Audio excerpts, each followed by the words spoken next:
Right. Good evening, everyone, and welcome to the April 10th meeting of the Ames Community School District Board of Directors. I will call the meeting to order and entertain a motion to approve the agenda. So moved. Second. Moved by Beerbaum, seconded by Becker. All those in favor say aye. Aye.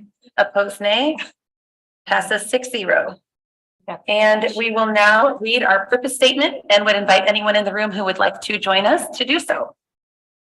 The Ames Community School District commits to equity and access that empowers every individual to reach their full personal and educational potential.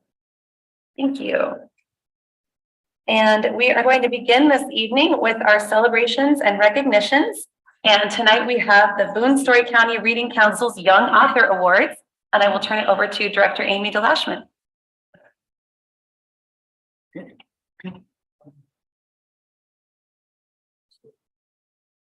Good evening. Good evening. Congratulations to our amazing writers at Meeker Elementary. We have some of them with us tonight. These students were recognized by the Boone Story Reading Council. They are a local chapter of the Iowa Reading Association that promotes literacy through teacher and community programs about reading and writing. In addition, the Boone Story Reading Council sponsors a creative writing contest in which students in grades K through 12 can submit creative writing stories or poetry. At the local level, there are 3 poems and 3 short stories that were recognized in our grades 3rd through 5th at Meeker. So I am going to run through some names. If you're here with us, if you would mind stepping forward, and then we can recognize you. But first place winners are celebrated in a local young authors event, and their entries are entered into the state organization of the Iowa Reading Council for the statewide contest. So our excellent Meeker writers, if you're here and you'll come forward for short stories in 5th grade. First place was Talia Tahir. Second place, Mira Bravo. And 3rd place, Mara Dixon. 4th grade in 1st place, Caitlin Smith. 2nd place, Garrett Porter. And 3rd place, Braylon Smith. And our budding poets that we have in 5th grade, 2nd place was Talia Tahir.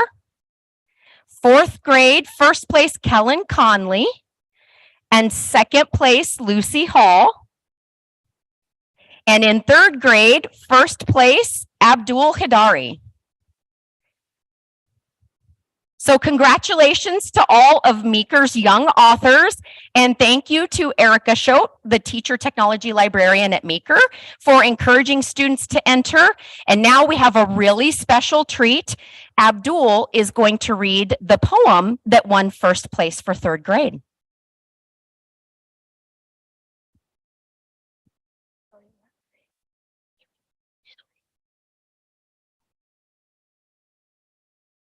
We're going to take a 2-second pause. Yes, and Kellen will read too after Abdul. Wonderful.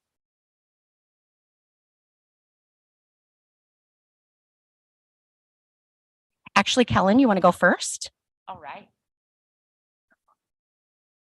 Deep across the darkened streets, there is a figure that never sleeps. It prowls at night and never feels fright. It is an entity that hides its identity. It never eats and never sleeps, this dark, mysterious figure. Deep in anger, deep in sorrow, he will never sleep tomorrow. Into the shadows the figure goes, making new friends and new foes. The figure is never evil nor good, the figure wearing a dark black hood. This figure is the night owl. You should stay away, he's on the prowl. He wears a cloak and takes notes of owls in the forest. In the morning, he goes to sleep and later repeats his adventure.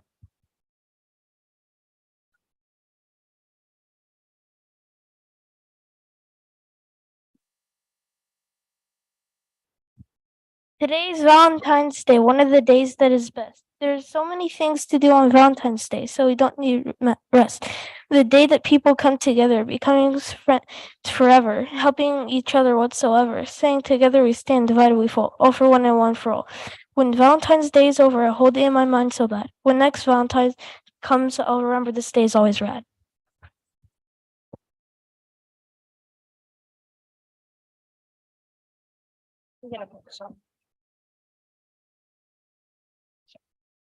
I am a member of the Boone Story Reading Council, and that is why they have the opportunity to enter. I'm encouraging more schools to join the council so that they can also enter. I had 17 entries this year, 10 of which placed. So I was pretty proud of that. And I can't wait to hear, because I just know one of them is going to make state too. Thank you for joining us. Congratulations to all of our young authors.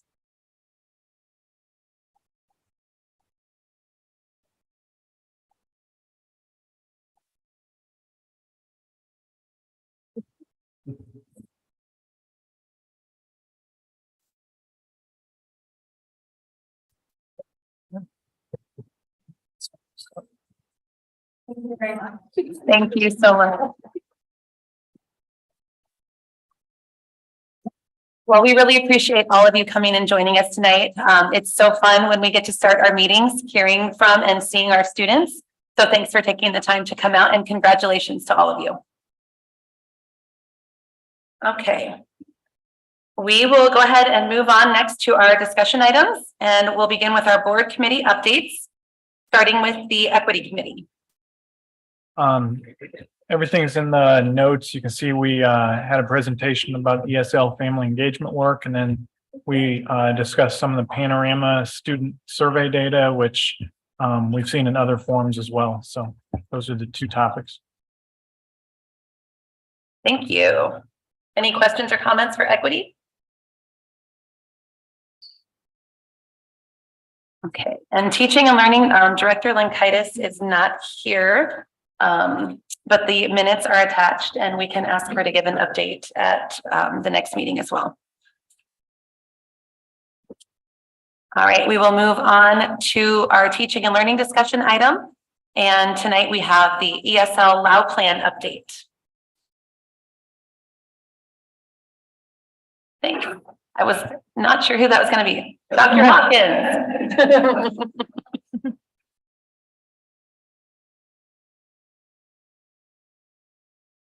Good evening.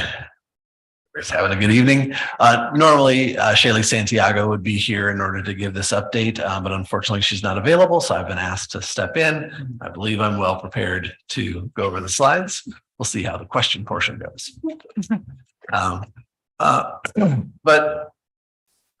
What is the LAU plan really is what she wanted us to start with.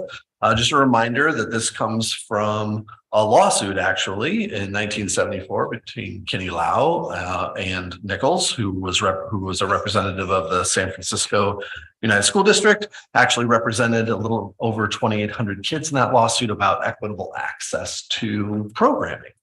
And so as a result of that, there's a federal law that requires us annually to set goals, standards, professional development initiatives, as well as to determine our program model and delivery of services. Shaylee wanted me to stress that this is not just though a compliance issue, that really is an active living plan that drives the work of our system. My opportunity to meet with this team several times over the years have been reoccurring meetings throughout the year where we're digging into our data and really looking at a plan for how we want to grow ourselves as well. And then in a couple slides, I'll talk with you about how the team chose to grow themselves this year.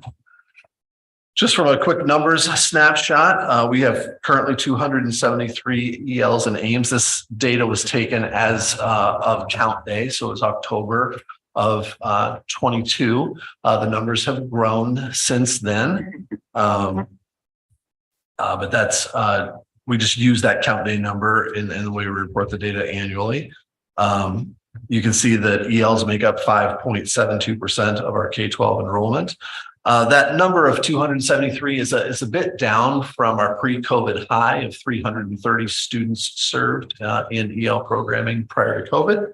But we still see continued growth in ELs, particularly in our secondary system. I'll address that in just a second. You can see that there's 35 home languages served in our district, primarily 4 that see the most students served. Again, you can see there's Spanish, 120 students, 44% of that population, Arabic, 15% with 40 students, Chinese 7% with 18 students, and Dinka 4% with 11 students having that be their home language. Actually, some of those percentages represent growth and shift in the percentage of our students' needs and the percentage of our, I should say, their home languages. So there's been some growth in the numbers of students whose home language are Spanish from 40% to 44%, as well as growth in the students who are served with a home language of Arabic. Last year, they were about 12%. Now it's about 15%. We've seen some reductions in the students served whose home language is Chinese and Dinka, 5% and 3% respectively for those languages.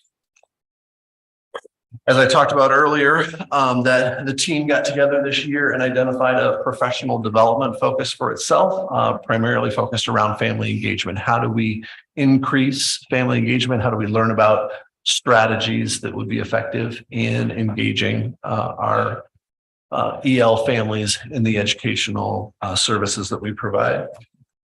Shaylee led that team in learning 3 different sessions this year.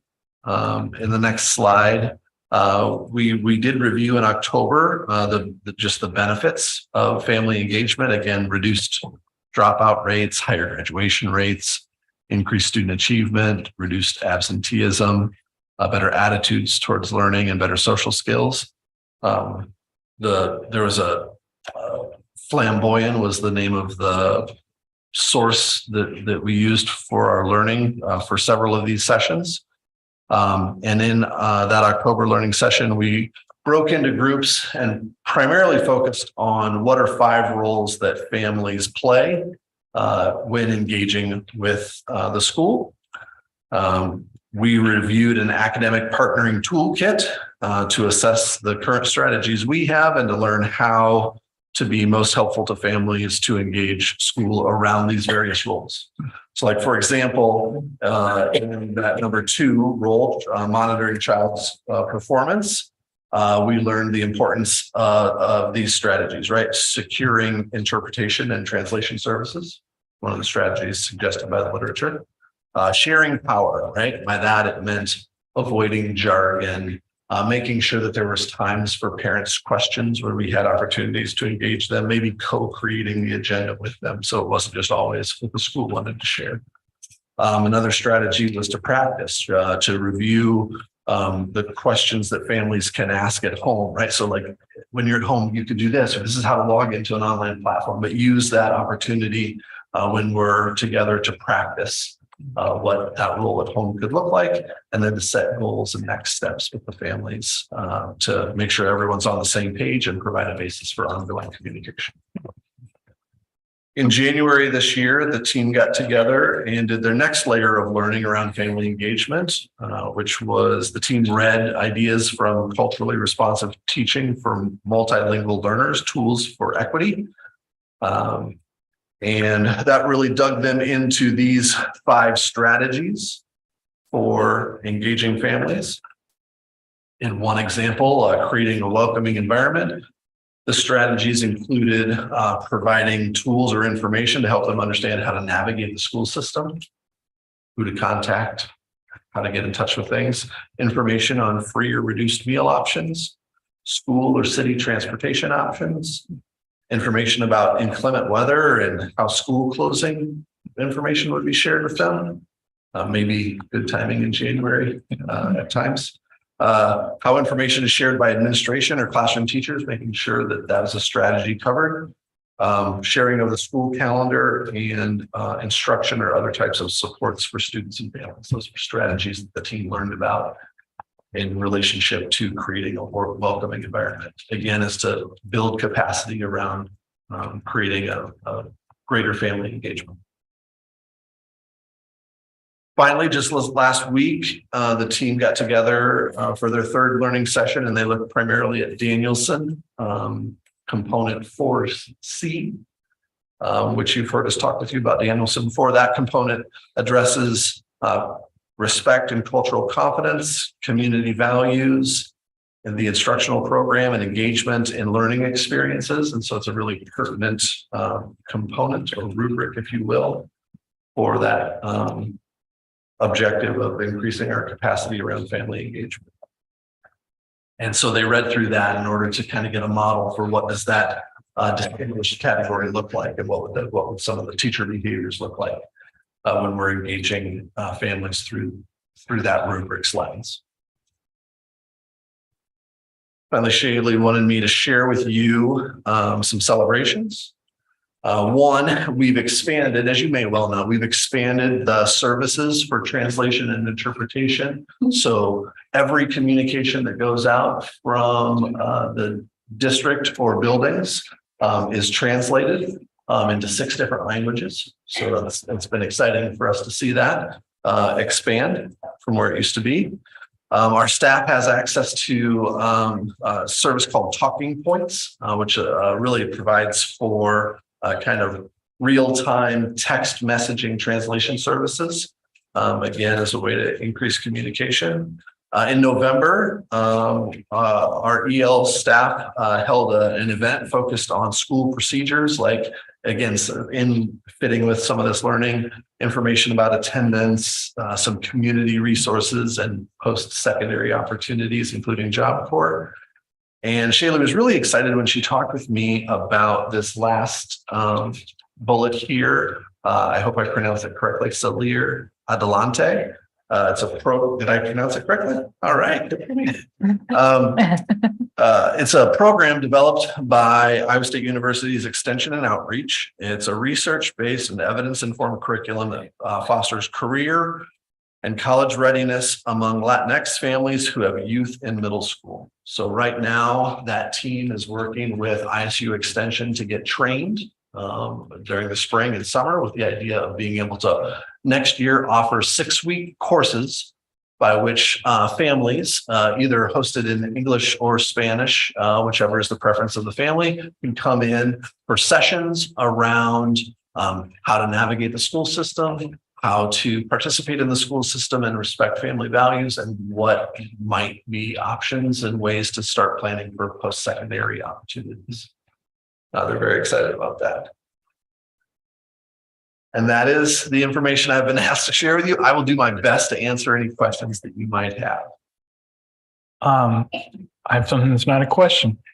She presented this to the equity committee. That was the thing earlier. One of the things we brought up there was in the celebrations, this idea of the high school EL teachers hosting the events for the Spanish speaking families. We discussed with her how that went, and she said it went very, very well. And the comment or feedback we had, I wanted to share and see what people think, is the idea of trying to promote doing more of that to help promote a sense of belonging, not only for the student, but for the family, by helping to very explicitly and with intention bring families into the buildings and help make them feel welcome.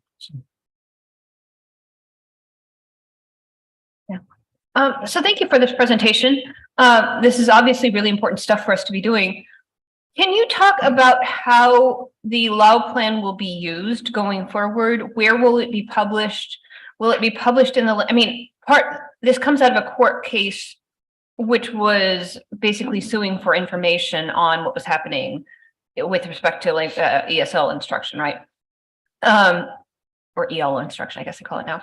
But so how will this be published? How will it be made available to families? What will they expect to get out of it? Will it be framed in language that they can understand? Well, of those series of questions, the last one that I'm the most confident in is being able to say yes, given our translation services that we use for all of our documents, right? Like, will it be published in a language that at least I can be confident that in 6 languages, for sure, those documents will be translated. Yeah, but if it's published at a 12th grade reading level, that's not going to be very helpful for a lot of families.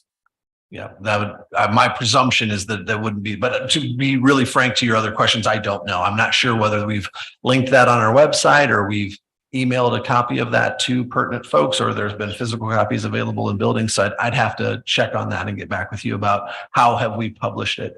I know, as a person who has participated in those meetings in the past, one of the ways that it's used is as we continually meet throughout the year.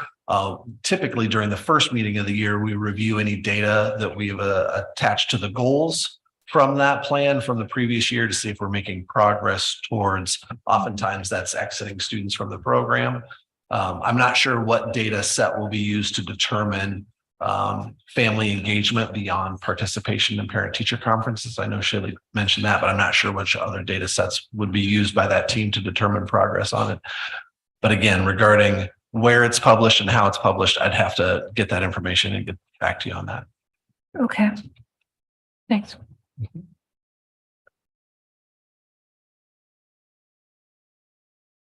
All right, thank you, Dr. Hawkins.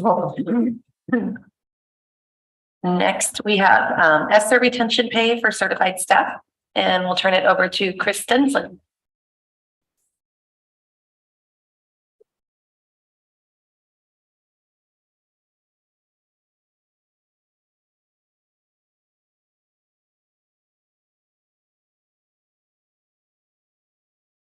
Good evening, board. Since I have the next two items, I thought it'd be easier just to stay out here. On your agenda tonight for both discussion and for action is a recommendation from the administration to, I think there'll be another recommendation for other staff, but tonight it's a recommendation for those employees that are covered by the Ames Education Association Master Agreement. I kind of feel like this item almost should have been after budget, but at the last meeting, I did go over how little new funding we are getting next year, and it is really limiting our ability to do significant compensation packages for staff. Without cutting that much more. We're already looking at some very steep cuts. So to try to offset some of that, we are recommending to the board that we provide for a $1,500 one-time retention payment, such as we did last spring out of our ESSER funds, which have to be spent by June 30th of 2024. A couple of things to note is that we are going to structure it a little bit different because last year we started with the governor's bonus and it had certain restrictions, and we kind of just modeled that for the other groups. This year, we will be paying it out equally over the length of their contract. So for the teachers, it will start in September and go through August. That's how we pay teachers. And we will not be asking anyone to pay it back if they would leave mid-year. So if they start with us in September and leave in November, at the end of November, they will just get those months. We will not go back and prorate it saying you really earned more of it because we pay you in arrears. In order to get the entire $1,500, they will have to work their entire contract, and then they will get that July and August payment that's accrued back to the fiscal year. So I'd be happy to answer any questions. I do anticipate that we would bring you recommendations for different retention bonuses for other staff groups.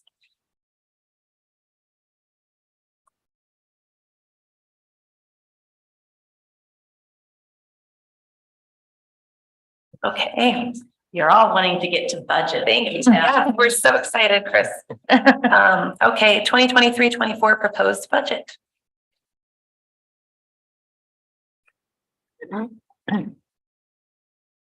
Okay, so the budget presentation this year might look a little bit different to you. For the last few years, we've been using Forecast 5.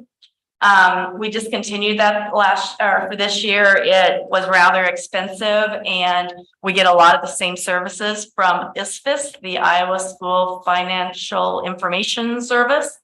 And so I'm able to send them my budget file, and they put it, actually, if you go and take their classes and do their budget workshops, but I don't do that because I know how to do the budget. So Larry Siegel was gracious enough to allow me to send him my budget file, and he put it into their format. So it's a lot of pages. I'm not going to spend a lot of time on all of them. I want to get to some of my other documents and some areas of interest. The first building block of the enrollment or the budget is enrollment. The main two types of enrollment are our head count, which happens October 1st each year. That's where we count all students that are residents of the district. It doesn't take into the account impact of open enrollment.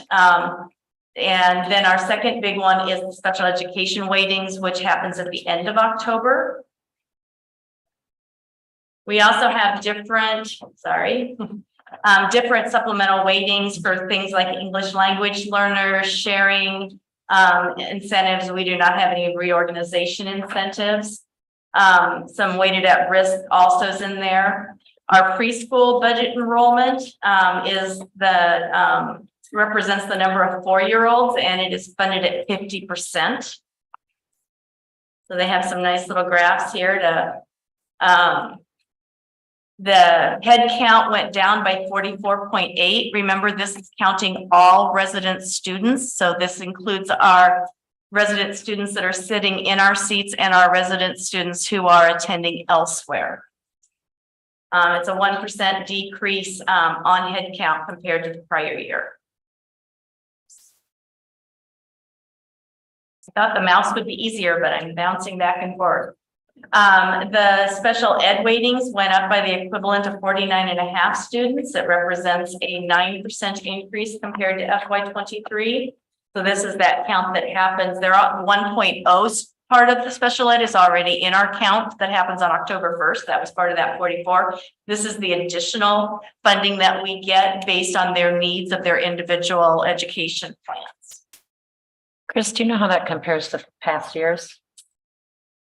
I could certainly look it up. It's been between that 550, 600 each year. Sometimes it goes up, sometimes it goes down. It just depends on the year and the student base that we're working with. I will say, I won't go back to that page, but I will say that special ed students at Northwood are considered early childhood special education students. They are counted as a full student, not as part of the 4-year-old count.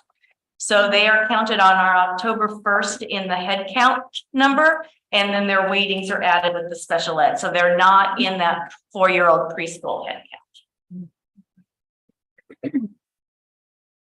Our weighted enrollment, this kind of surprised me a little bit, went up by the equivalent of 19 students. It's an increase of 0.4%. It's not a whole lot of students, but it's quite a bit of money for that. And it's mostly in our regional academy for the DMAC concurrent enrollment program. We have a lot more enrollment in that. And so that's going to generate a lot more concurrent enrollment dollars, but it all goes out in tuition to DMAC. So it's not additional funding that we have access to balance the budget. Our preschool enrollment did decline by 34.5 students. That's the weighted decrease. So you take that times 2 to see how many actual 4-year-olds, how many fewer 4-year-olds we have this year compared to last year.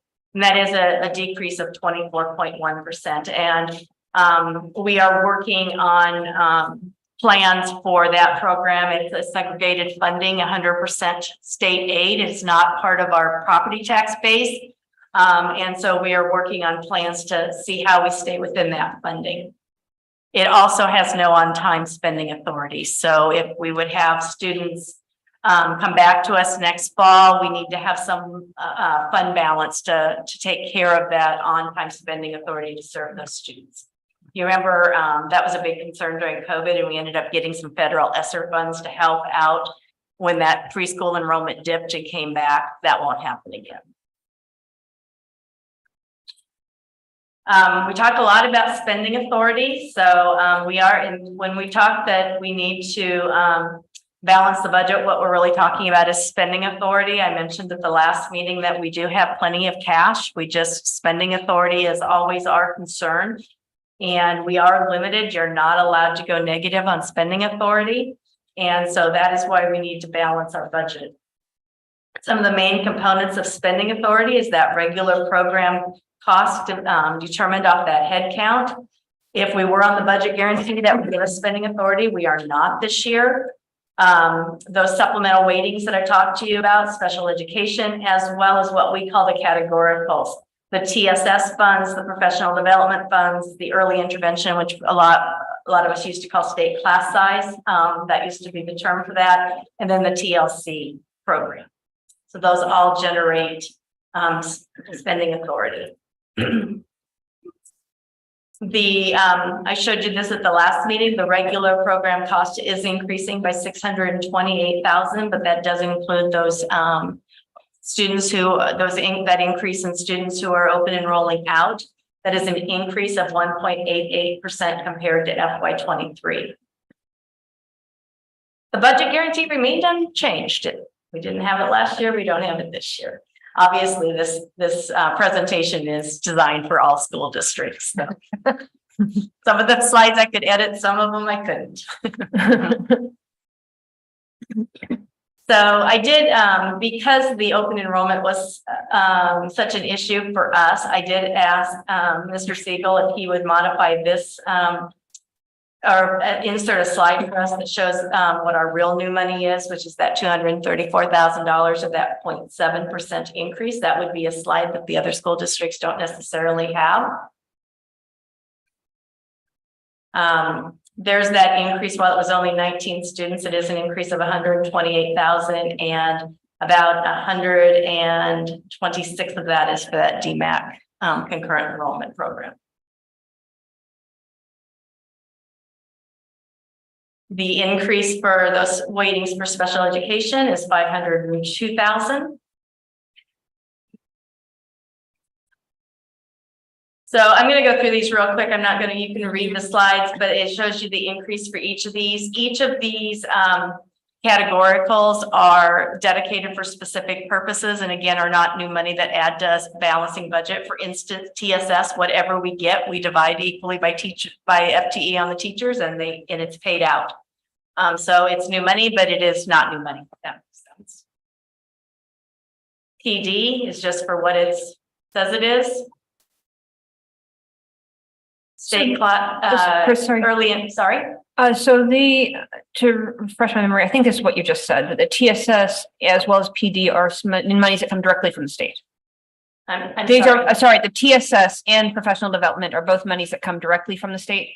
Yes, they are. They're direct. I mean, they're passed through. They're 100% state aid, right? But they're not new money that we can use towards, say, salary. Yeah, I understand. Yeah. Yeah. Thanks. The early intervention grant, quite honestly, hasn't been enough to keep up with the cost of providing for the one teacher that we're, or the couple of teachers that we're funding with that. And then the TLC is also dedicated just for that program. Dropout prevention, same thing. We get a modest increase for next year. And then when we look at the combined district costs, that puts all of those things together, special ed and the categoricals, dropout prevention, our increase is $1.6 million. But the vast majority of that 1.6 million is monies that can't go into our general fund. Yes, well, yeah. And it's wonky, but it also includes the AEA flow through. Right. So yes, 234,000 is what we have available to spend for general program. Right. Everything else is dedicated to specific purposes. Just some of the challenges that I identified. You may have some that you want to consider, but our enrollment has trended downward the last couple of years. We're going to hear our report on enrollment projections and hopefully hear some different news on that. The funding from the state is just not adequate to meet rising costs. I mean, I don't know how else to put that, but funding public education isn't necessarily a high priority. We're still experiencing staff shortages originating from COVID, and I believe our current political climate is exacerbating that. We have no idea what the new educational savings account legislation will do to us. That won't impact the district's budget till FY 25. And then there are quite a few bills that are still pending that I believe some will pass that will put some unfunded mandates. I know one of the bills, I can't remember which one, but it actually, there's a section of the code that says they're not allowed, that if a mandate is unfunded, we don't have to comply with the law. One of the bills actually waived that section and said, no, it has to be followed regardless of whether it's funded or not. I think that's on the transparency bill.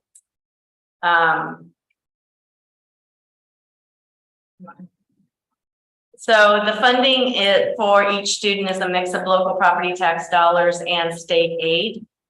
I'm going to skip down to show you the different components. We have the uniform levy, the additional levy. Within the general fund, we also levy for instructional support, although most of ours is funded by income surtax.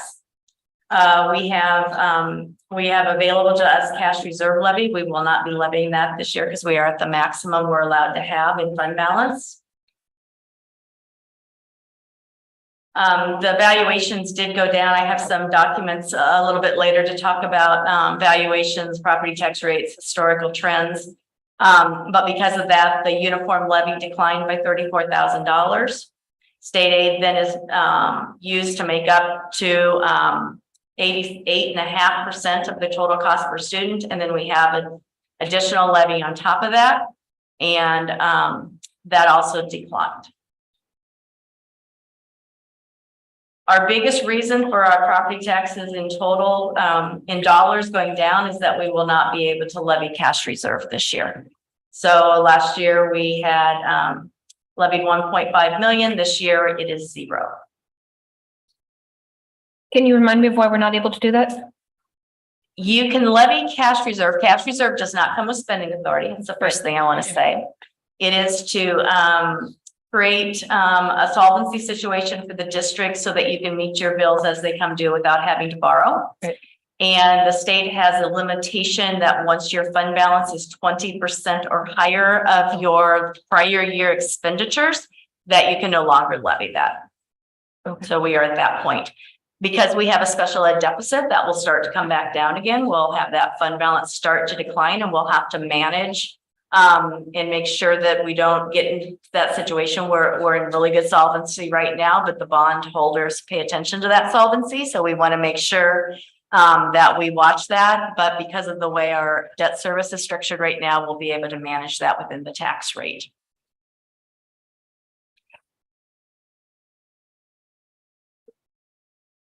So in total, the general fund levy declined by just under 1.2 million, but you saw our cash reserve was declining by 1.4. So that is all of it.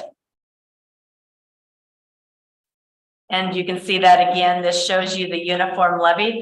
Every school district levies $5.40 per thousand, and that generates different amount of property taxes based on how property rich or poor you are. The rest is made up by state aid, and then we have the additional levy. The additional levy is the same amount of dollars, but the tax rate will vary from school district to school district depending on the base.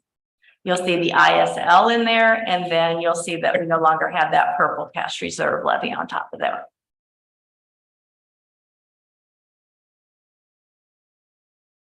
There are other funds that we have outside of the general fund. The management fund, the PEPL fund, and the debt service fund are also property tax funds.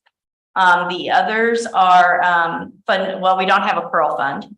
The others are funded by revenues, like the activity fund is funded by student activity revenues. The capital projects fund is our GO bonds. We no longer have any GO bonds. They are completely spent. Nutrition fund is the school lunch and breakfast program. And then we have our sales tax funds as well. I'm going to go through these really quickly because I want to get to my supporting documentation. So if you have any questions, stop me. I'm just going to go through very quickly on each of these to show you what's happening with them. The management fund, I did. And because our tax rate was coming down, I did levy a little bit more because we don't have our insurance increases for next year. And with all of the severe weather, the insurance increases are going up significantly. Just as a reminder, the management fund pays for our property and liability insurance, our unemployment insurance, our workers' comp insurance, and our early retirement program.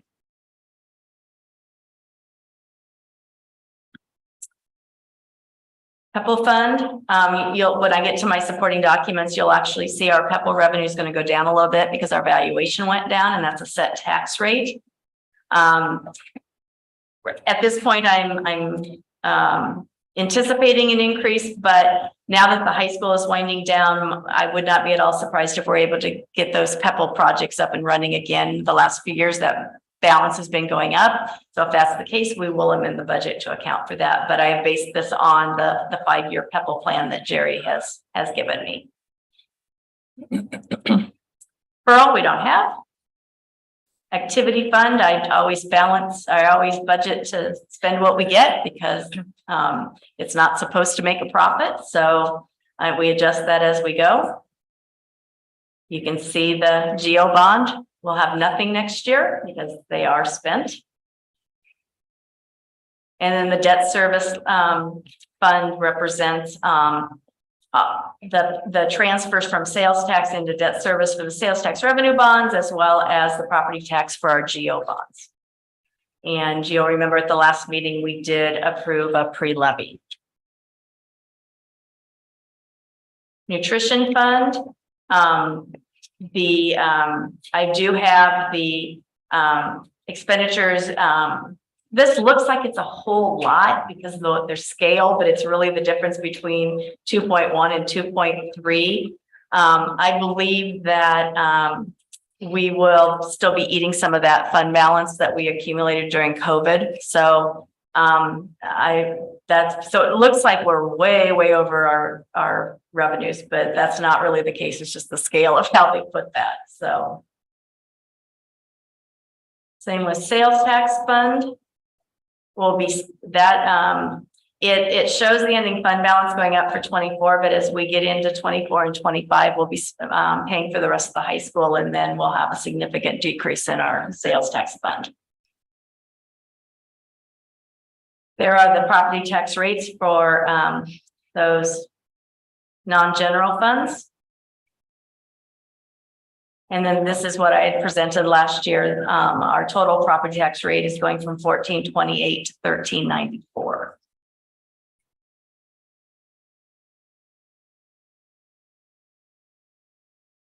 For those of you that pay attention or get the paper, our budget publication, which you will approve on the action item, will be in the paper on Thursday.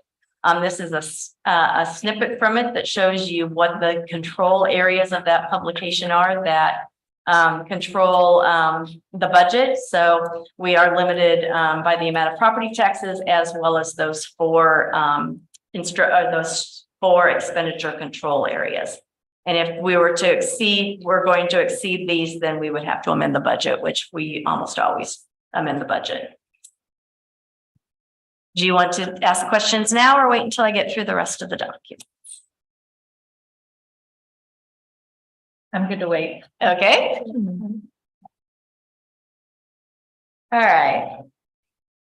So I'm just gonna go through some of the, I chuckled when I got in. I had laid the audit at each of your desk, and Dr. Lawson came in and he saw this. He says, "Are you gonna go through this page by page tonight?" I'm like, "No, it's on the consent agenda." So I'm not gonna go page by page of my 290-page budget, but I have picked out certain pages that are of interest. We talked about those slides that ISPIS did, put them in graph form, but this is the makeup of our property taxes. You can see what's going up and down on each of them. I will point out that our total valuation did go down slightly, and I've got some historical information to show on that. It's not something that happens in Ames often, that our taxable valuation goes down. The city is decreasing the amount of valuation it has in TIF, which affects the instructional support, the PEPAL, and debt service. So you can see that our total valuations went down about 50 million.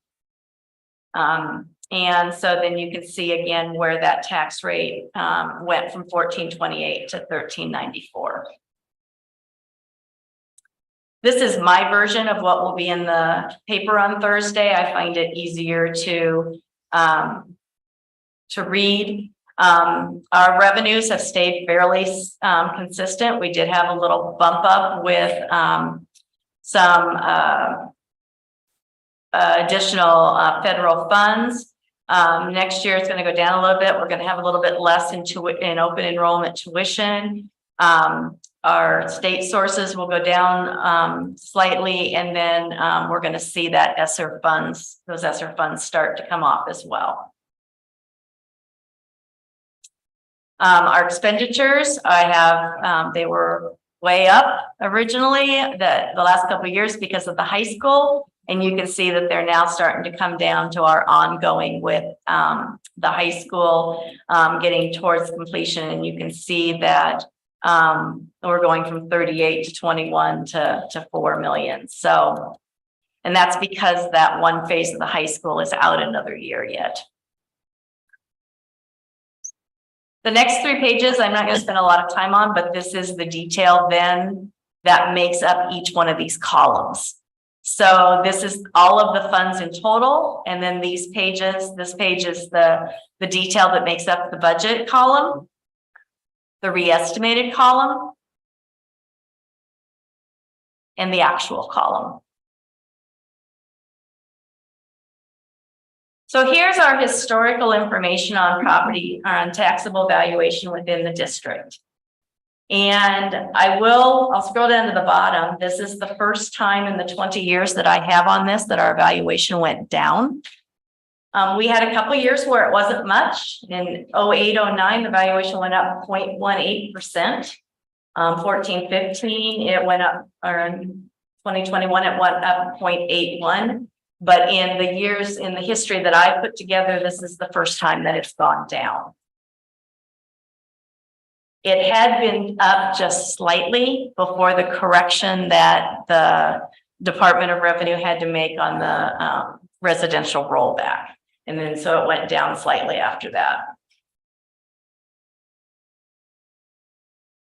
This gives you 10 years of property tax rates and dollars that we've levied. When we went to out for the GO bonds in April of 2018, we promised the taxpayers that we would not exceed the $14.34 per thousand that we had at that time. It's gone up by hundreds of thousands of a point here and there or down. But you'll see we've been able to maintain that until last year when like the cash reserve, and we had a pretty good increase in valuation last year. That's coming down. I want to point out that you'll notice that our debt service went from 2.95 to 405, the statutory limit between 22 and 23. So if we need to increase that or reinstate some of that cash reserve, we would do less of a pre-levy and bring that $4.05 down to manage it. That's why I said we'll be able to manage and not have the tax rate go up significantly unless something significantly drastic happens with the tax base. I always have to put that caveat. It's always nice to know where we compare to our neighbors. So these are all of the Story school districts that have property within Story County. When you're looking at this is the FY23. I can't do FY24 because I don't have their data yet. But basically, if you look at United is exactly how you would anticipate a school district to be. The school district with the highest amount of valuation per student has the least amount of tax rate. We are second in the county in the amount of valuation that we have per student, and we're 6th in tax rate. I will point out that the reason for that is the $4.05 of debt service. If we didn't have that, we would be at $10.23. So we would be at 2 and 2. So that is a choice we've made, and a lot of these school districts do not have. They're much higher than us and do not have GO debt. We're obviously not at the minimum statewide. We're a little bit above the median, but we're nowhere near the maximum as well in either the tax rate or the valuations per student. So what does this mean for the taxpayer? And I don't know that I'm going to be able to get all of this on here, but I'm going to try. So there's 2 pages in here. One's a 5-year comparison and one is a 10-year comparison. And it shows what the tax liability is for certain valuations of residential and then $1 million commercial property. What this shows is that if a property owner owned a $100,000 residential property in FY22, their tax liability was $739.60. If a property owner owns a $100,000, and we're going to talk about property tax or valuation increases next, but if a property owner owns a $100,000 residence in 22-23, their liability goes down $36. Now, I understand valuations are going up, and we're going to talk about that. One of the things that has a big play on this is the residential rollback and how much individuals are taxed on their property. So for fiscal year 20, I'm sorry, I missed a year. So here you go. Here's the 23 versus the 24. I didn't scroll down quite enough. So next year, that $100,000 house, the difference is $9.98. That has to do with the residential rollback and how much you're taxed on. So if you own a $100,000 residential property, next year you will be taxed on 54.65% of that. You do not pay taxes on 100% of your property value. Commercials always at 90%. This is the change over 5 years. So you can see that from fiscal year 20 through fiscal year 24, that liability has gone for that. Now you realize hopefully people want their values to appreciate in value, their homes to appreciate in value. But just looking at apples to apples, this is the difference in the tax liability over 5 years. The next page is 10 years. I'm not going to spend a whole lot of time on it. You can look at it, but you can see the difference in 10 years then as well. What I do want to talk about a little bit is those residential rollbacks. So most of us last week received a nice letter from the city assessor if you live in the city of Ames, or the county assessor if you live outside the city but still in the Ames school district, that told us how much our property values were going up. First and foremost, those values will be the basis of the 24-25 budget. They are not the basis of the budget you are approving for publication tonight and will adopt at the next board meeting. So what happens with property tax? The valuations are based on market value. And we saw over the last couple of years, especially with COVID, that the housing market got very, very hot and prices increased. And sometimes there were even bidding wars, which in Iowa is rare. And so that market for houses went up, and it wasn't just Ames. It was a statewide phenomena, at least in metropolitan areas. I got mine went up 28%. So I wasn't shocked. I knew it was coming. But what happens with the residential rollback is that there's two things that the statute limits on how much a residential property can grow in any given year. One is, the first, it says that residential property statewide cannot grow any faster than agricultural property. Okay, so if residential property is increasing significantly, but ag property, farmland is going down, it's going to get rolled back to that ag land value, that ag land increase. There's also been a limitation. Let's say that farmland or agricultural land and residential properties are going up at the same rate. Then there is a limitation within the statute that says statewide, residential property cannot increase by more than 4% statewide. That's not by individual property owner. It's not by individual taxing entity. It's statewide.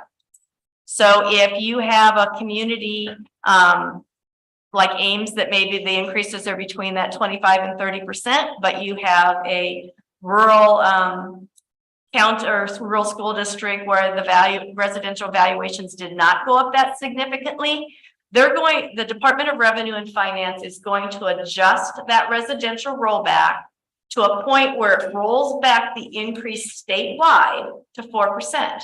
That doesn't mean that it rolls back an individual tax entity by 4% or an individual property owner by 4%, but it does get rolled back. I went back just to look at some of the history because I'm just kind of one of those wonky people. The residential rollback went into effect in 1978. The highest it's ever been, the highest percentage that anyone's ever paid on their residential property is 80.64% in 1988. The lowest it's ever been is 44.1% in 2007. I want you to keep that 2007 date in mind. It has not been above 60% since 1995. The one reason I wanted to point out 2007, because it was at 44.1% in 2007. And if you recall back in our history, what happened in 2007, 2008, 2009 was the housing market crashed. And that was when we had houses were selling, the valuations were high. We had a lot of people that got mortgages that were at the highest mortgage they could get on their house, and the market crashed. And then we had people underwater, and some of the mortgage companies went under. So I'm keeping an eye on that because that's the last time the residential rollback was as low as it was. So I'm hoping that's not the case. I'm hoping the financial market did learn from those mistakes in the mid 2000s and are not giving out loans. And some of it was just the loan practices as well. It was a perfect storm back then, but we'll have to see how those valuations go. So I'd be happy to answer any other questions on that, but until we know what the statewide increases in residential, we won't know how much your property valuation is rolled back to and how much that increase will actually be. I can confidently say that my increase will not be 28%. I am confident that that won't happen. We also have the luxury and aims of being fairly property rich. So the city is not at its maximum tax rate. So while we're controlled by the school aid formula, the cities and counties are controlled by a maximum tax rate. So if you're in a county that's been low on property valuation, you might be at I think it's 1080 for the cities and 340 for the counties. You may be up at that, and you've just had to live with whatever that generates. And now there may be a bump for those people. I wouldn't anticipate that. I would anticipate that our jurisdictions are going to adjust for those increases. Can't speak for them, but that would be my educated guess. Any questions on that? I'm sorry if that got really wonky. I did have a request to go over those since those letters came out last week.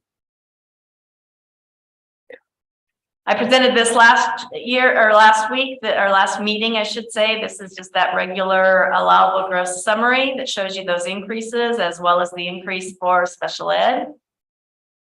So how do we get there? This is my version of the aid and levy worksheet, which is actually about 20 pages long. There's that $1.6 million of combined district cost increase that was on one of the slides earlier.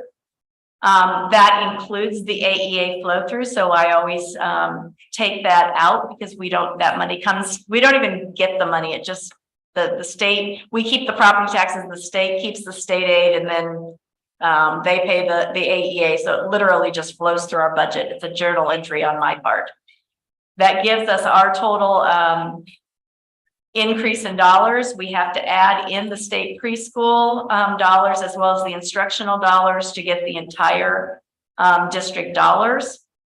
You will then see that these are all of the different categorical fundings that are reserved for specific purposes. And then here is that regular program increase to get to the total amount of dollars that we have. There's that increase in that regional academy that I showed you. That's where most of it is.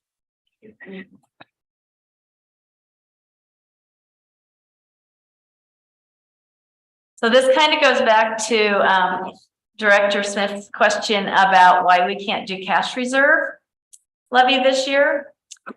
This is how we look at spending authority. So we take that current year maximum budget, we add in those things that are not included in it. Also, the things that generate spending authority are our open enrollment tuition in payments, any federal revenues, any state grants that are not part of the formula. We get spending authority for if we would have enrollment growth, for special ed deficit, for ESL costs that are above the formula. That combined with our unspent balance from FY22 gives us total spending authority of 69 million. We expect our FY22 expenditures.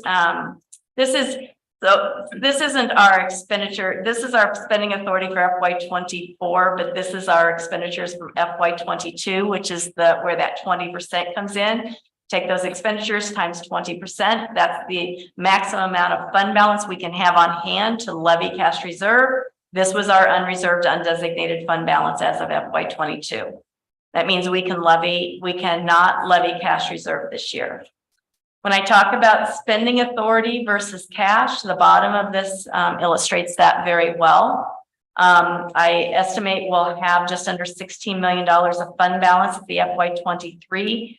If you bring down that unspent authority that we have, that means we literally have $11 million of fund balance that we don't have authority to spend.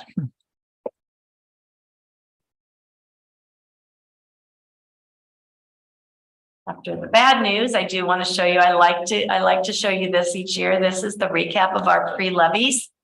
Since we issued GO bonds for the elementaries in the 2012, 13, 14 years, we have pre-levied just under $44 million. And that means that we will pay $10.4 million less in interest, which is a direct savings to the taxpayers. We will not levy property tax for the interest that we would have had we just paid those bonds as the bond payments came due.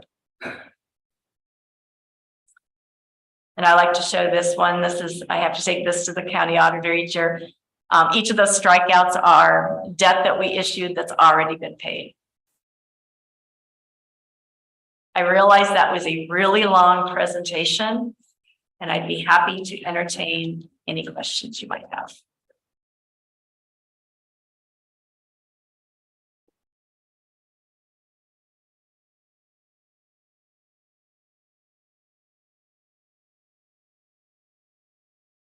I either did really well at explaining or you just want me to go away. It was very thorough. We appreciate you. I'm glad that you're the one that's in charge of all of these numbers.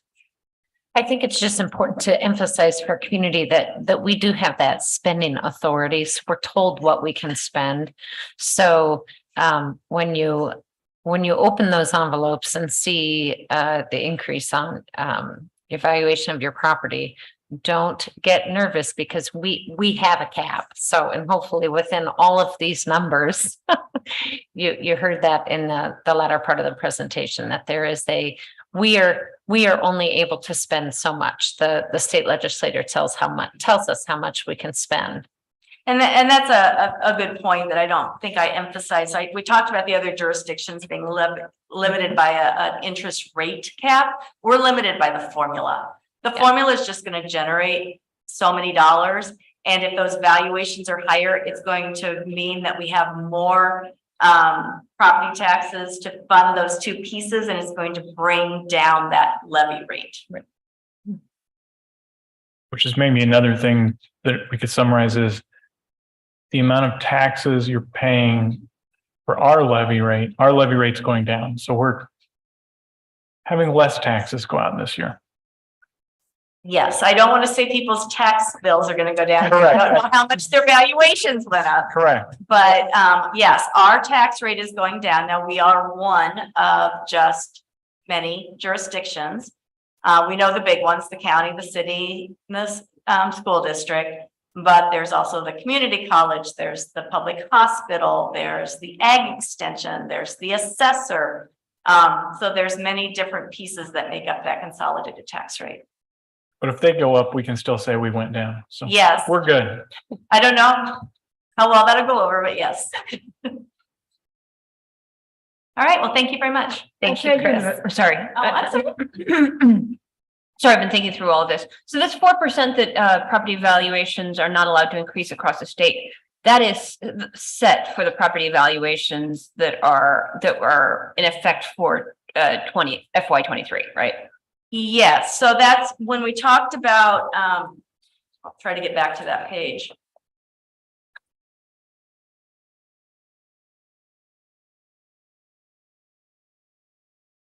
So if you'll notice in FY23, we were taxed on 54.13% of our residential value. For FY24, we are going to be taxed at 54.65%. Now, prior to the correction that the Department of Revenue had to make, I can get back to that page. It was 56%. So that's how much that changed based on their correction. It was 56.5%. So there's two things that are going to happen. That residential rollback will go down. I have no doubt. Will it go down below 50%? I don't know. It's very possible given the increases that we have. But then also that the fact that our dollars are controlled by the formula will also have our tax rate go down. So you'll be taxed on less percentage of your value as well as having the rate go down. But the rollback is set statewide as well, right? It doesn't. Yes, vary by- yes, it doesn't vary by it's not by municipality, jurisdiction. yeah, So don't- again, if a district is going up 5% and another district is going up 20, and the residential rollback, in this case, it went up 0.5%. This jurisdiction is going to go up 0.5%, and this one is too, but this one might be at 20.5 instead of this one being at, I forget the number, I said 10.5. Right. So. Right.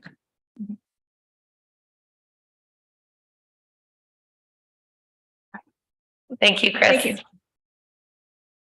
All right, we did not have anyone sign up to speak under our discussion items.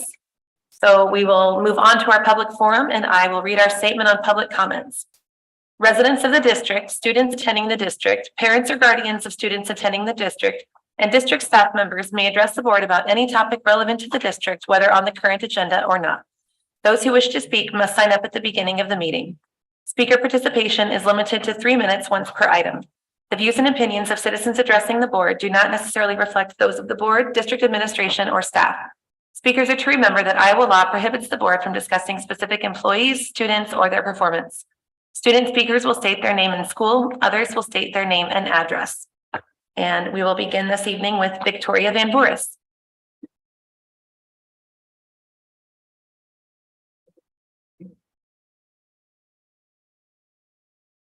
I'm Victoria Van Boeris, 110 East 9th Street, and I'm hoping you won't have to see me anymore, but let's just be clear. I have one more letter for myself to read. Let's see, in support of naming the Performing Arts Center after Wayne Hansen. Dear Ames Community School Board, I am writing in regard to naming the new auditorium after Wayne Hansen.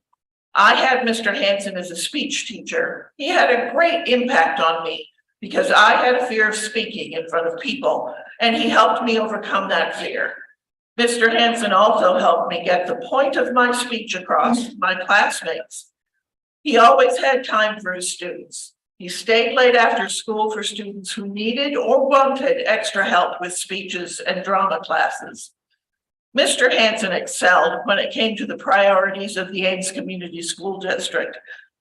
Item equity improvement and item recruitment, retention, and development of high quality staff.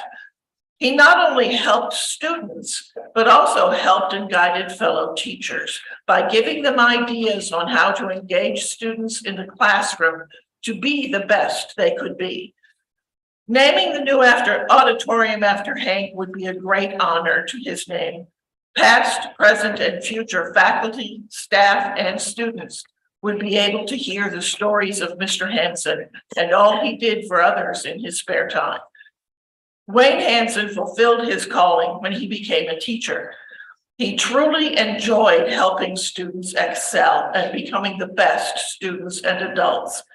We took a lot away with us from having Mr. Hansen, not only as a teacher, but as a mentor.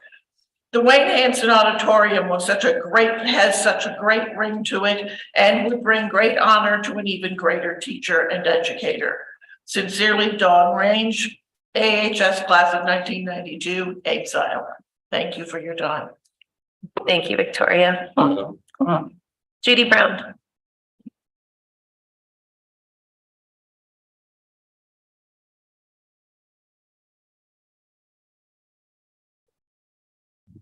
Good evening, Judy Brown, 5423 Tennessee Street, Ames, Iowa. I was going to read another tribute, but I am confident things are going to move in a positive direction. And I just wanted to say thank you so much to Dr. Lawson, committee, Amy in the back.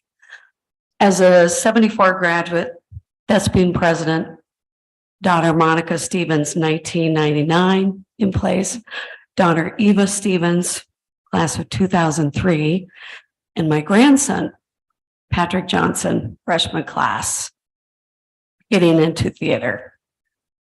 There's no better way to honor what we've all learned over these years than to name the Fine Arts Center of Ames High with Wayne Hank Hansen. And I just want to say all these months of participating in this process has been very heartwarming. Am I ready to just not be here on Monday nights? Maybe, but I appreciate everything that's been done and learning even more about the school board and everything you folks do, and it helps tremendously. So thank you so much for your time. Thank you, Judy. Tracy Stoll. I kind of echo what Tracy Stoll, 1603 Carroll Avenue. Remember, I didn't want to tell you where I lived. I thought that was private information, but anyway, Vicky stole a little of my thunder, and I echo everything that Judy said. It has been a real learning process for me. I graduated also in 1974 with Judy and left for 42 years, lived in other states, had lots of great experiences, and truly one of the highlights of my life was performing in a musical, Meet Me in St. Louis, at the Redlands, California Bowl. And all of that acting came back to me when I was a grown-up. Anyhow, I just wanted to speak to a couple of things, and you've heard a lot of it before. I was looking at the priorities and the retention of high quality staff. As Vicki already said, Hank was here for 33 years. And if that's not retention, I don't know what is. And also under the purpose, empowering every individual to reach their full personal and educational potential. I think Hank exemplified that. He, as I've said before, he treated us like adults and professionals, and thus those of us who participated in productions benefited from a great entree into adulthood. And thank you so much for all your consideration. Thank you, Dr. Lawson, for your attention and care for what we're about. And I hope you don't have to see me again for a while. Thank you, Tracy. Tom Emerson.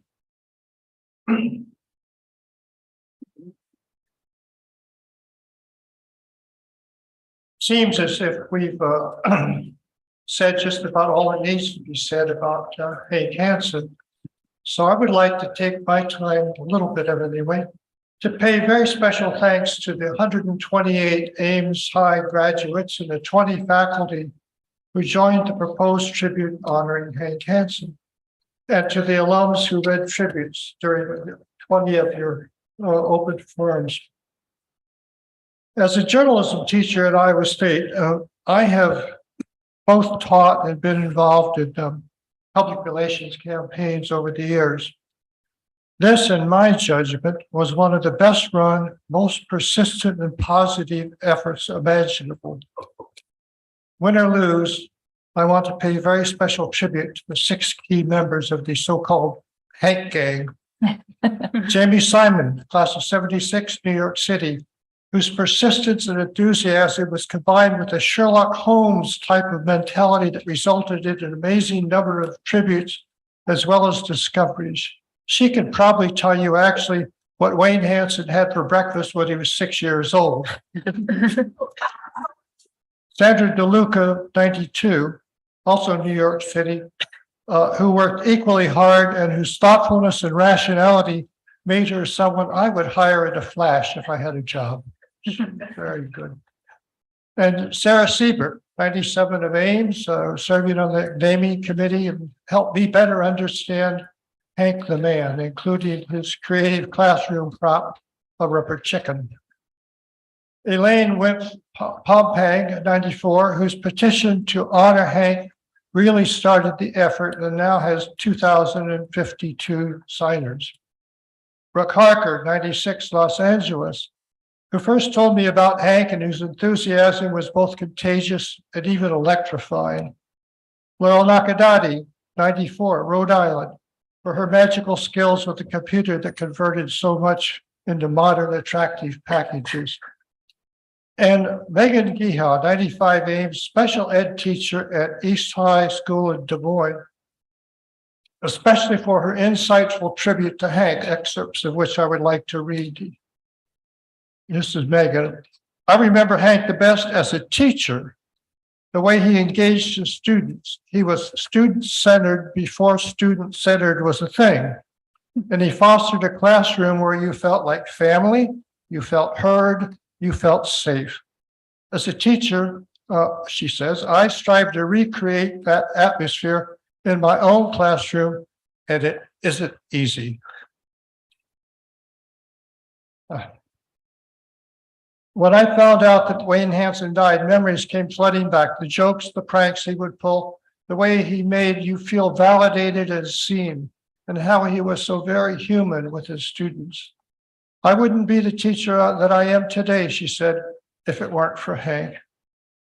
Mr. Hansen was a bright light for me during those years, and I do everything that I can to be that light with my students. Hank didn't have children of his own, but I believe his students were his legacy, and that legacy deserves to be recognized by naming the new Ames High Auditorium in honor of Wayne Hansen. And finally, for my part, it's really been a genuine pleasure to have been involved with this fantastic effort on behalf of a teacher of that caliber. And thank you all for listening. I know I read over tonight. Thank you, Tom. All right, let me pull up our Zoom. It looks like we do have one person sign up to speak via Zoom. And I'll just remind if you could please state your name and address. Eric Nelson. You've been given permission to speak.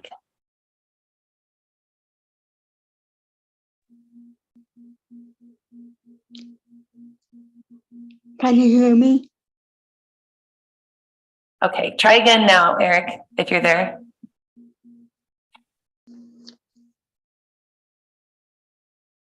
Can you hear me now? Yes, we can hear you. I want to speak on behalf of Wayne Hansen. Go right ahead.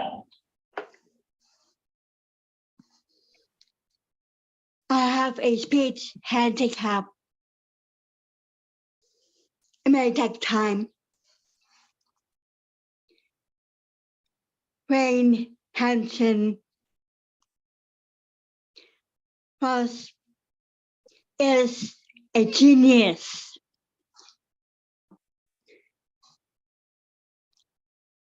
I took summer theater with him. he was understanding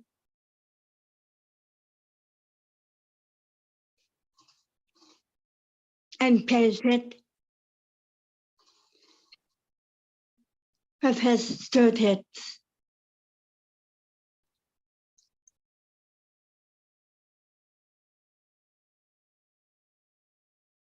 I was in sixth praise with him.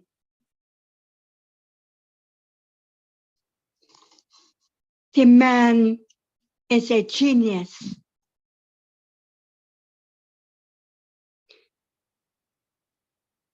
He cares about everyone.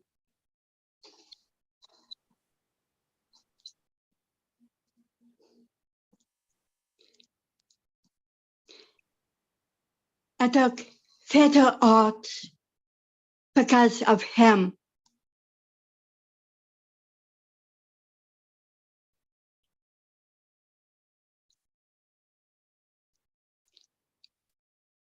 Mr. Hansen was my mentor and friend.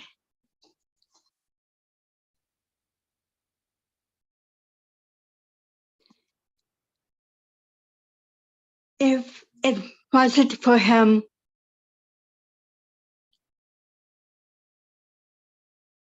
I wouldn't be here speaking to you. Please consider naming the Ames High Auditorium after him. I love him. That's it. Thank you. Could you please share your name again for me? My name is Holly, Holly. Thank you. Thank you, Holly.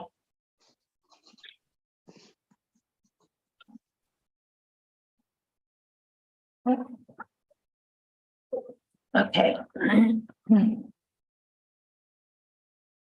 All right, and we don't have anyone else signed up to speak. So with that, I will close our public forum. And we will move on to our consent items. And I'll entertain a motion. I move approval of consent as presented. Second. Moved by Franson, seconded by Winfrey. I didn't even look. Superintendent Lawson, gifts to the district. Yes, thank you. The superintendent's office received the completed form for and recommends acceptance of the following gifts. First, from the Hanson family, used books valued at $300 for the benefit of Meeker Elementary. And we also have a gift from Lawrence and Bernice Johnson, $40 cash for the benefit of the Hope Pantry. And those are all the gifts we have for the evening. Thank you. It was moved by Franson, seconded by Winfrey to accept the consent items. All those in favor say aye. Aye. Opposed, nay. Passes 7-0. Moving on to our action items, we'll begin with our policies for action. I move the board approve the policies as presented. Second. Moved by Winfrey, seconded by Lankaitis. Discussion? All those in favor say aye. Aye. Opposed, nay. Passes 7-0. New Ames High School construction project, substantial completion.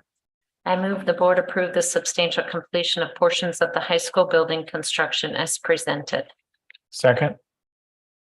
Moved by Franzen, seconded by Beerbaum. Discussion? All those in favor say aye. Aye. Opposed, nay.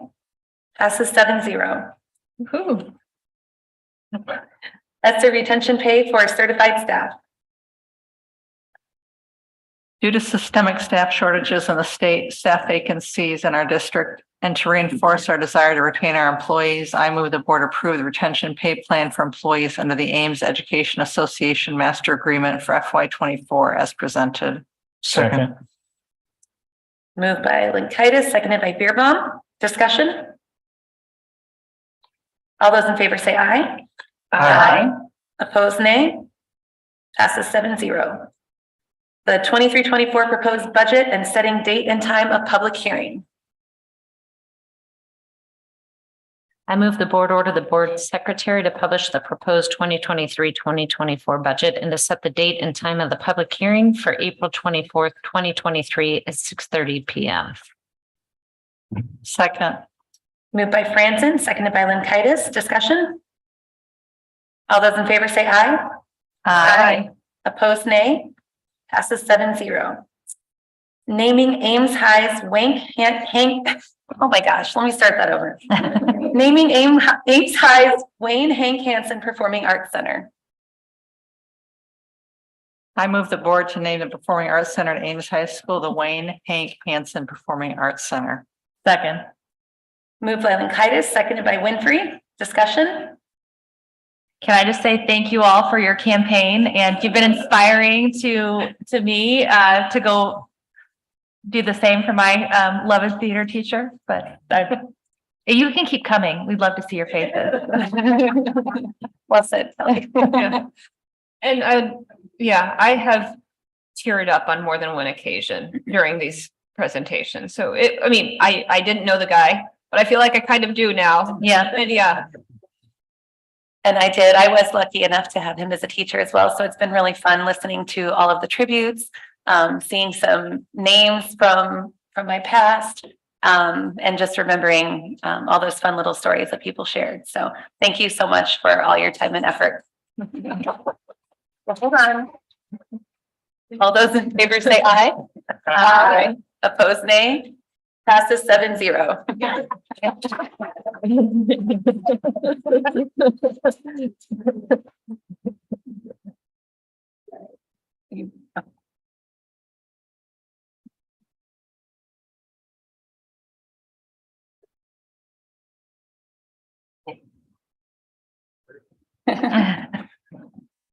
Technical difficulty.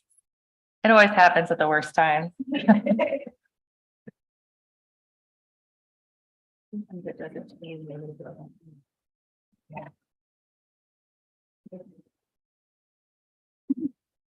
No, it did it. I thought it was because I was always off the property, but it was doing it to me.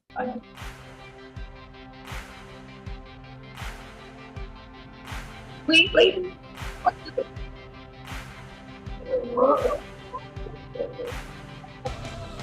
Wayne Hank Hansen was an incredible teacher who left an indelible mark on our school and community.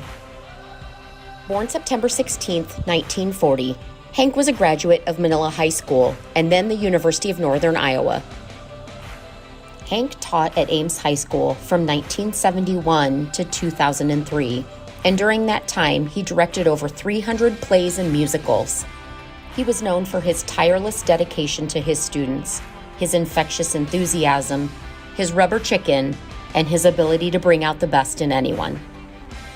We learned from Hank social skills, the benefits of a strong work ethic, self-confidence, problem-solving, emotional intelligence, collaboration, and communication skills. Hank's impact on our school's theater program was immeasurable. He was a passionate leader who inspired his students to pursue their dreams and gave them the tools they needed to succeed. Wayne became Hank somewhere around 1970. Through research, it was discovered students thought Mr. Hansen was too cool to be Wayne. So after that discussion, he became Hank, and the name just stuck. Hank remained a passionate supporter of theater and the fine arts throughout his life, and Ames High continues to honor that legacy of excellence. Hank built the theater arts program. He meant so much to over 33 years of students, and I think his leadership exemplified the Ames High tradition of excellence. Mr. Hansen passed away in 2020, but his legacy lives on in the countless students he inspired and the memories he left behind. Hank gave us a reason to love high school. He saw us, respected us, and was so utterly himself that it gave us the space to be who we were, even if some of us were a little weird. Hank's tradition of aiming high left a legacy of countless students who are forever indebted to him for his inspiration and leadership. The Wayne Hank Hansen Performing Arts Center ensures future generations will know Hank and the impact he left on our school.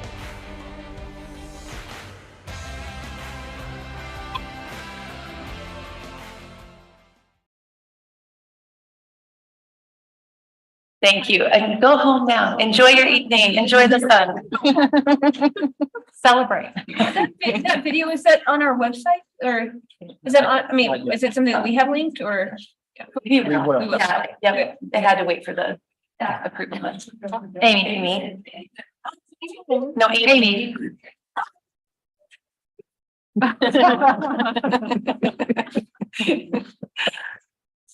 All right. Moving on to our next item will be our student representatives, board and staff items. And we'll begin with our items from student representatives. So we'll turn it over to you, Will.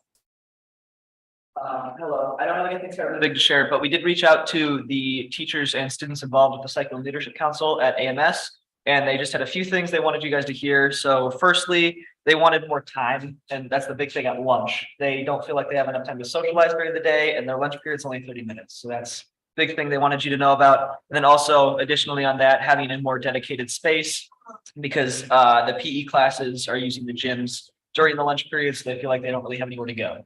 But other than that, that's all we have to know. Thank you.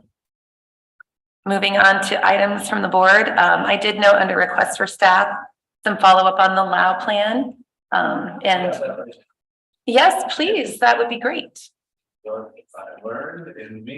we need to get the microphone.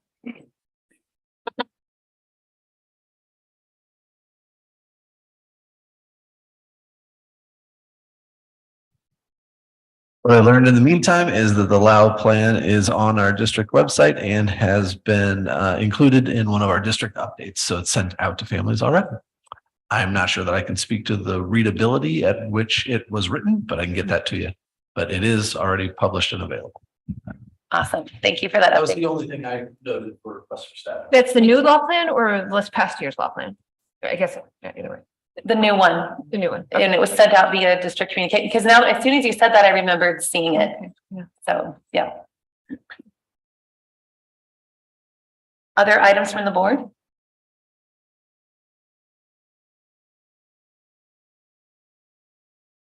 Okay, items from the superintendent. The only thing that I have right now is just another thank you to Amy DeLashman and the facilities naming crew on the work that they did around naming the Performing Arts Center after Wayne Hank Hansen. So again, thank you, Amy, for all of your work. Okay. Next, we will go to the board planning calendar. We are getting very close to the end of the year. Our next meeting will be on April 24th. And I believe we do not currently have a work session scheduled for that meeting. And then we will meet on May 8th and we'll have a work session with that meeting. Any questions on the board planning calendar? Okay, we then will take a 3-minute break and we'll reconvene for our work session with our demographers. And we will be ending our live broadcast at this time. So thanks to everyone who joined in tonight.